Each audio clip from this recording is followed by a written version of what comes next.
देवराजसेव्यमान भावनानृभङ्गजं व्यालयज्ञशूत्रमिन्दुशेखरं कृपाकरं नारदादियोगिवृन्दवन्दितं दिगम्बरं काशिकापुरादिनाथकालभैरवं भजे पाणकोटिभास्वरं भवाप्तितारकं परं नीलकण्ठमीप्सितार्थतायकं त्रिलोचनं कालकालमम्बुजाक्षमक्षशूलमक्षरं काशिकापुरादिनाथकालभैरवं भजे चूरणङ्गपासदण्डपाणिमादिकारणं श्यामगायमादिदेवमक्षरं निरामयं भीमविक्रमं प्रभुं विचित्रताण्डवप्रियं काशिकापुरादिनाथकालभैरवं भजे मुक्तिमुक्तिदायकं प्रशस्तशारुविग्रहं भक्तवत्सलं स्थितं समस्तलोकविग्रहं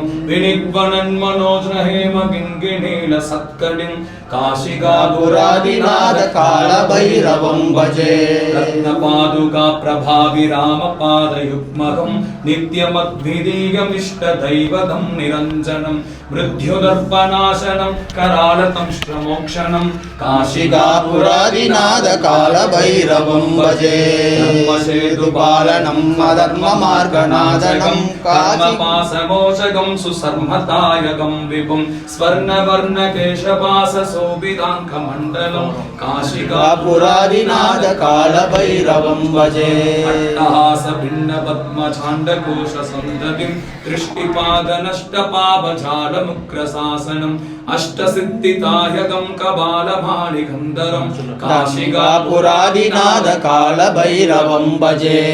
भूतसङ्कनायकं विशालकीर्तिदायकं काशीवासिलोकपुण्यपापशोधकं विपुं नीतिमार्गकोविदं पुरातनं जगत्पतिं काशिकापुरादिनाथकालभैरवं भजे कालभैरवाष्टकं पठन्ति ये मनोहरं ज्ञानमुक्तिसाधनं विचित्रपुण्यवर्धनं सोगमोगदैन्यलोभकोपतापनाशनं ते प्रयान्ति कालभैरवं विसन्निधत्तुम्